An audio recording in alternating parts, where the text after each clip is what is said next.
नमस्कार, मैं अर्चना और आप देख रहे हैं हंगामा टाइम्स। हंगामा टाइम्स जिस तरह के आपको दिखाता है कि लखनऊ में क्या खास हो रहा है, तो 8 अक्टूबर से लखनऊ के नौबस्ता में हो रही है बाल रामलीला हो रही है। रामलीला समिति के द्वारा, रामलीला समिति नौबस्ता के द्वारा हो रही है। तो यहाँ पे हमारे साथ में अध्यक्ष जी है, रामलीला नौबस्ता के अध्यक्ष जी है। तो उनसे हम पूछेंगे कि जो रामलीला हो रही है तो उसमें जब से उनकी कमेटी बनी हुई है और जब से वो अध्यक्ष चुने गए तब से उसमें नया क्या है, तो कुछ पहलुओं पर हम लोग नजर डालते हैं और अध्यक्ष चंद्रा जी से बात करते हैं कि रामलीला को लेकर के क्या तैयारी। आपका स्वागत है। देखिए, जो भी अध्यक्ष बनता है लीला में हर साल कुछ न कुछ अच्छा करने की कोशिश करता है। हमारी रामलीला की खास बात यह है कि हमारे क्षेत्र के बच्चे, नौजवान और बूढ़े वो रामलीला के मंचन में कार्य करते हैं और उनको किसी प्रकार का मानदेय भी नहीं दिया जाता है। सब अपने दिल से रामलीला में सहयोग करते हैं, कलाकारी करते हैं और तन मन धन से वो और उनका परिवार, किसी भी परिवार का जब कोई व्यक्ति कलाकारी के रूप में मंच पे उतरता है तो उसका पूरा परिवार उसके साथ लगना पड़ता है, क्योंकि कलाकार का त्याग, कलाकारी के प्रति जो समर्पण होता है वो एक अनोखी बात है और जब तक वो समर्पण नहीं होता तब तक कोई कलाकार बन नहीं पाता है। कलाकारी के लिए समर्पण जरूरी है और उस समर्पण में पूरे परिवार का और पूरे समाज का सहयोग होता है, ताकि जब मंच पे कलाकारी हो लोग उसकी प्रशंसा करें, उसका मन और बढ़े, वो अच्छा मंचन करे, अच्छी कलाकारी करे, रामलीला दिन प्रतिदिन अच्छी हो, ये उद्देश्य होता है। और नौबस्ता में 58 साल से ये लीला कंटिन्यूअस चल रही है और 59वें साल में प्रवेश कर चुकी है और दिन पे दिन उसमें उन्नति दिखती है, कोई कमी नहीं दिखती। अच्छा, 59 साल हो गए आपके रामलीला को, तो रामलीला जो 59 साल से चली आ रही है, तो इस बार की रामलीला में क्या परिवर्तन हुआ? परिवर्तन ये कि अब की रामलीला में हमने जो दिवंगत कलाकार हैं उनके परिवारों को भी जोड़ा है, उनकी भावनाओं को समझा है और उनको मंच पर सम्मानित किया है। और भी जो कलाकार इस समय अलाइव हैं, जिंदा हैं, उनके घर पर उनके सम्मान के रूप में कुछ न कुछ अपनी समिति की भावनाओं को उनके साथ शेयर किया है, व्यक्त किया है और उनमें जो अतीत की कला छुपी हुई थी वो उन्होंने अपने वक्तव्य में अपनी भक्ति को रामलीला समिति के सामने दर्शाया है। ये रामलीला समिति के लिए बड़े गौरव की बात है कि हमारे 70-75 साल के लोग हमारी रामलीला की प्रशंसा करते हैं और इससे अच्छा कुछ हो नहीं सकता है। तो हमारे साथ में मनोज चंद्रा जी भी हैं जो कि महामंत्री है रामलीला समिति के, तो उनसे बात करेंगे कि जिस तरीके 8 अक्टूबर से रामलीला शुरू हुई है तो हाल ही में 20 तारीख को निकलने वाला है, भारत मिलाप निकलने वाला है, तो उसके लिए क्या तैयारी और क्या विशेष रहेगा? आपका स्वागत है। तैयारी हमारी बहुत जोरदार है। सबसे मेन चीज़ क्या है कि इस नौबस्ते के जितने भी लोग हैं हमको सब बहुत सपोर्ट करते हैं और जितना भी कंट्रीब्यूशन है सब दे रहे हैं। जैसे आपको उदाहरण दे रहे हैं, यहाँ जो रामलीला आप देख रही हैं, यहाँ पर हमारे राम कुमार हलवाई जी रोज चाय बेचते हैं, कम से कम 250-300। ऐसे ही हमारे विवेक गुप्ता जी, उनका श्री जी कैटर्स है, रोज़ पानी की व्यवस्था वो भेजते हैं। ऐसे ही हमारे गोपी हलवाई हैं, वो अपने राम विवाह में खाना भेजते हैं। न जाने कितने लोग हैं जो हमको फ्री में देते हैं, कोई पैसा नहीं लेते हैं। तो सबसे मेन चीज़ ये है, रामलीला के भरत मिलाप में जो हमारे रथ निकलने हैं उसमें हमारे ही मित्र हैं। कुछ लोगों ने, किसी ने रथ खरीद लिया, किसी ने घोड़ा खरीद लिया, किसी ने हाथी ले लिया, तो उस तरीके से हम लोग अपने कंट्रीब्यूशन मिल जाता है तो एक उत्साह भी होता है, काम करने में मज़ा भी आता है, सहयोग सबका है। और इस नौबस्ते रामलीला को सबसे मेन चीज़ क्या है, हर मोहल्ले नौबस्ते वासियों को बड़ा प्रेम है इससे और आते ही पब्लिक हैं, वो बुजुर्ग आते हैं जो सालों से घर से नहीं निकले हैं लेकिन यहाँ रामलीला देखने आते हैं। इससे अच्छी क्या बात हो सकती है? और भी कुछ लोग हैं, उनसे हम पूछेंगे कि रामलीला के लिए क्या विशेष तैयारी और क्या विशेष। क्या नाम है सर जी आपका? मेरा नाम है आलोक कुमार मिश्रा। मैं इस मंच मैं यहाँ का मंच निर्देशक हूँ और लीला में जो नयापन किया गया है तो हम ये कहना चाहेंगे, सबसे पहले तो जो यहाँ पे उद्घाटन हुआ था, इससे पहले ऐसा उद्घाटन कभी नहीं हुआ है, वो ये है और वो हमारे अध्यक्ष के द्वारा करवाया गया और इसमें भारत एकेडमी का बड़ा अच्छा सहयोग रहा। सबसे पहले तो हमारी महापौर जी ने इसका इनाग्रेशन किया और उसके बाद एक गणेश वंदना कराई जो वहाँ के बच्चों के द्वारा की गई, ठीक है ना। ये इससे पहले कभी नहीं हुआ था, यानी कि परिवर्तन हो रहा है। परिवर्तन हो रहा है। दूसरी बात, यहाँ पर हमारे महामंत्री मनोज चंद्रा जी नित्य आए दिन भक्ति से सराबोर होकर के, जैसे शिव तांडव है, शिव स्तुति है, उससे बच्चों के डांस करवाते हैं। एक ये भी एक नयापन है, इससे पहले कभी नहीं हुआ। दूसरे हमारे जो कलाकार हैं वो, मैं अपने कलाकारों को जो हूँ ये कहता हूँ कि वो जितना मैक्सिमम हो सके वो याद करके पाठ करें, क्योंकि याद करने से वो एक्शन दूसरे होते हैं और जो प्राउंड देता है वो एक्शन दूसरे होते हैं, तो उसमें काफ़ी अंतर आ जाता है। तो ये एक नयापन हम लाने की कोशिश किए हैं। और चलिए, भारत मिलाप की क्या तैयारी रहेगी? भारत मिलाप की हमारी तैयारी पूरी है। 20 तारीख को प्रोग्राम निकल रहा है, फोर्स की तैयारी है, बाकी जो रोडें वगैरह जो है वो भी बन रही हैं, उनसे बात हो गई है, यहाँ के जो पार्षद मैडम हैं, और जो ये है कि 12 बजे निकलने का है। और हमें लगता इस मोहल्ले के वरिष्ठ और सम्मानित व्यक्ति भी साथ रहेंगे, सबको आमंत्रित किया गया है। चलिए, अच्छी बात है। तो मंच निर्देशक भी हमारे साथ में भी हैं, तो उनसे हम बात करेंगे मंच को लेकर के। जो मंचन होता है तो मंच को कितना संभालने में अभी परिवर्तन हुआ और मंच को संभालने में उनको क्या समस्या का सामना करना पड़ता है? आपका स्वागत है। नमस्कार, मैं रवि प्रकाश।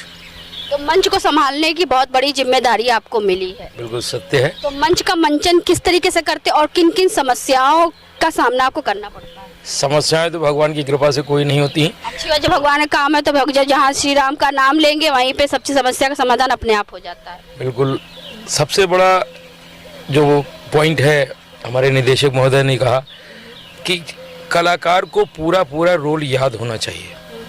जिसको भी अपना पूरा रोल का पाठ पूरा याद है, वो जब मंच पर आता है तो हमारा डायरेक्शन उसको ये रहता है कि बजाय मंच के अंदर जाने के मंच पे आगे आकर के बोले।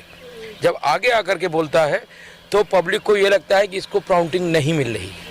जब पीछे जाता है, भले ही उसको याद हो, तो ये पब्लिक सोचती है इसको याद नहीं है इसलिए पीछे जा रहा है बार बार सुनने के लिए कि अगला डायलॉग क्या है। तो ये हमने हर बच्चों को सिखाया है कि पीछे की तरफ मत भागो। अगर पीछे की तरफ भागोगे तो पब्लिक ये जरूर समझेगी कि आपको याद नहीं है और आप पीछे भाग रहे हो। हाँ, कोई एक्शन में आपको पीछे जाना है, जैसे आप हंसते हुए पीछे जा रहे हो, मेघनाथ जैसे आसुरी प्रवृत्ति को दिखाना है तो हंसते हुए पीछे जाएगा, ठहाका मारते हुए फिर आगे आएगा। ये चीज़ तो शो करेगी कि एबिलिटी है उसकी, वो राक्षस का रोल कर रहा है। लेकिन वहीं जहाँ साधारण रोल करना है वहाँ पर उसकी वाणी में मधुरता होनी चाहिए। जो हमारे राम के अभिनय करने वाले शिवम अवस्थी बच्चा है, पहली बार राम का रोल कर रहा है। हमारे यहाँ राम का रोल पहले सालों से, बहुत सालों से करते रहे हैं। आज हमारे सांस्कृतिक मंत्री भी जो हैं दयाशंकर अवस्थी जी, वो अपने ज़माने में, मैं जब बच्चा था तब वो राम का रोल करते थे और 10-12 साल से ज़्यादा उन्होंने राम का रोल किया। लेकिन उन्होंने अपने को वहाँ से हटाया कि नए कलाकारों को मौका दो। इस बार हम लोगों ने भी राम लक्ष्मण पे नए कलाकार लिए हैं। इन्होंने कभी भी राम लक्ष्मण का रोल नहीं किया और जहाँ तक मैं जानता हूँ भगवान की कृपा से कि अभी तक राम और लक्ष्मण के दोनों के रोल इतने अच्छे हमारी रामलीला में कभी नहीं हो, खासतौर से वो कलाकार जो पहली बार कर रहे हो।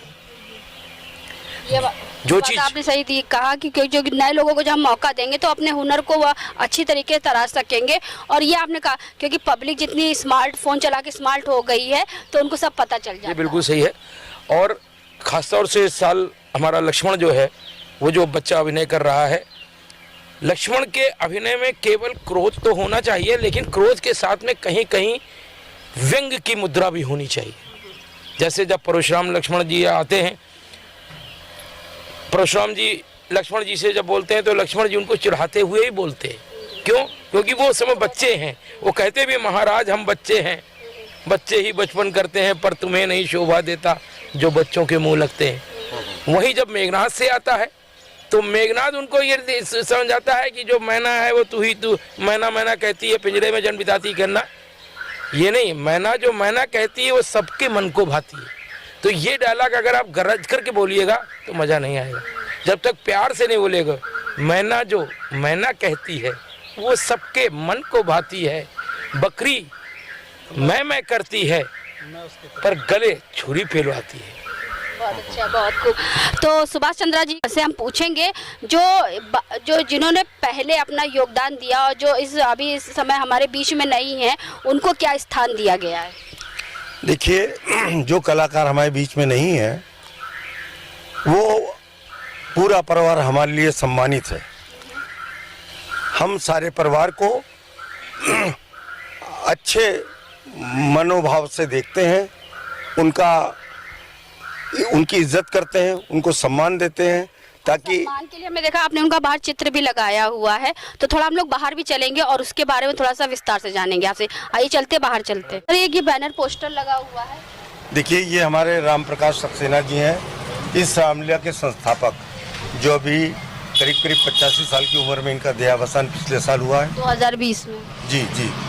और ये हमारे सहायक निदेशक रहे धनेश प्रसाद सक्सेना जी। इन्होंने रामलीला में काफ़ी अभिनय किया, कई किरदारों को निभाया, और अब की इनकी मिसेज ने हमारे रामलीला को 5100 रुपये का योगदान दिया है, जबकि उनकी सामर्थ्य पहले सिर्फ मात्र 250 या 500 की थी। सिर्फ अपने पति की श्रद्धा में उन्होंने ये योगदान दिया है। ये हमारे कोषाध्यक्ष जी जो पहले अध्यक्ष भी रहे हैं, के.जी. चंद्रा साहब, ये उनकी मिसेज की तस्वीर है।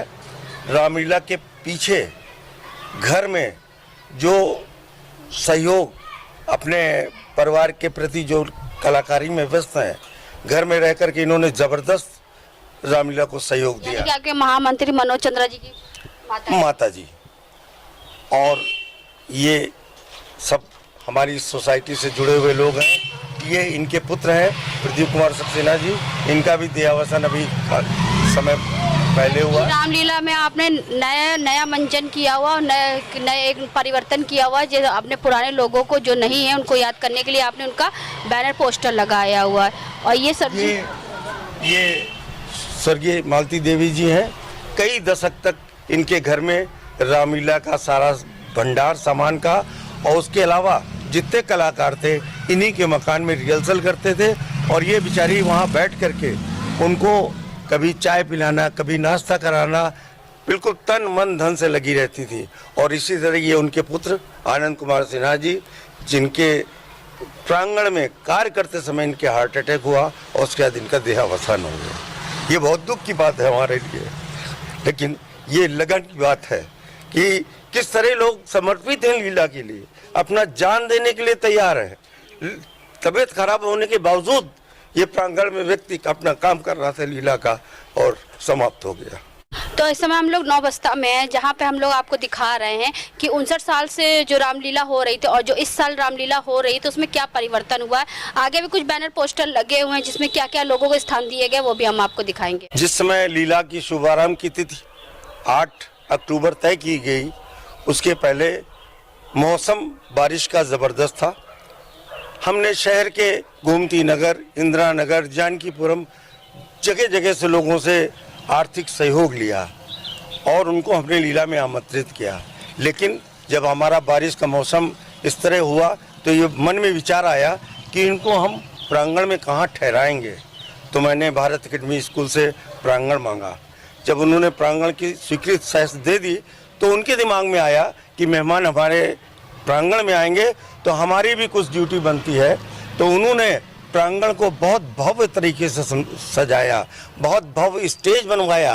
15 दिन उनका स्टेज का कार्य चला और वहाँ पे हमारी महापौर जी आई, उन्होंने मंच पे खड़े होकर के भाषण दिया और उन्होंने अपने स्कूल की तरफ से जितने भी हमारे मुख्य अतिथि थे, विशिष्ट अतिथि थे, सबको सम्मानित किया, सबको मोमेंटो दिया। उसके अलावा इसी कड़ी में हमारे नीरज गुप्ता कैटरर जो हैं, उन्होंने नाश्ते आदि की व्यवस्था की। फिर ये हुआ कि हमारे लीला में यहाँ पर हम कोई उनको जलपान नहीं करा पाते, प्रांगण का विषय रहता है, तो हमने वहाँ पे उनको काफ़ी इत्यादि की व्यवस्था दी कि जो लोग इतनी दूर से हमारे सामने आ रहे हैं और हमारे अतिथि के रूप में, तो ये हमारा कर्तव्य बनता है कि हम उनको ऐसी व्यवस्था दें कि उनको ऐसा लगे कि हम रामलीला समिति के सामने गए हैं और हमारा भरसक सम्मान किया गया है।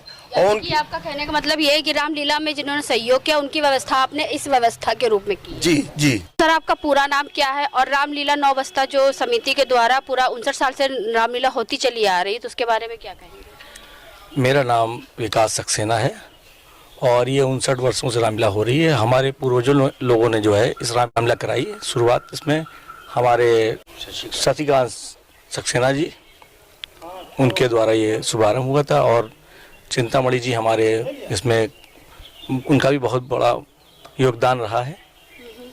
तो जिस तरीके से यहाँ आपकी व्यवस्था जो बताई जा रही है और साथ में आप 20 तारीख को होने वाला भरत मिलाप को लेकर के होने वाला, तो उसकी तैयारी क्या रहेगी और किस तरीके से कहाँ तक अपना भरत मिलाप निकलेगा आपका?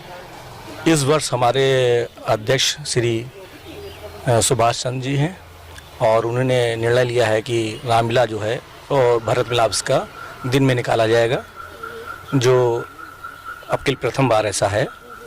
और रामलीला में अब भरत मिलाप भव्य रहता है और अच्छा ही होगा। तो आज हम लोग आए थे लखनऊ के नौबस्ता में, जहाँ पर रामलीला समिति नौबस्ता के द्वारा यहाँ पे हो रहा है, रामलीला का मंचन हो रहा है। तो यहाँ पे हम जानने आए थे कि जो 59 साल आपका रामलीला होती चली आ रही है, तो इस बार की रामलीला में क्या परिवर्तन और क्या नया लेकर के आए। तो हमने यहाँ के अध्यक्ष सुभाष चंद्रा जी से बात करी, उन्होंने बताया हमने क्या क्या चीज़ें नई दी और जो लोग हमारे बीच में नहीं उनको हमने विशेष स्थान दिया है।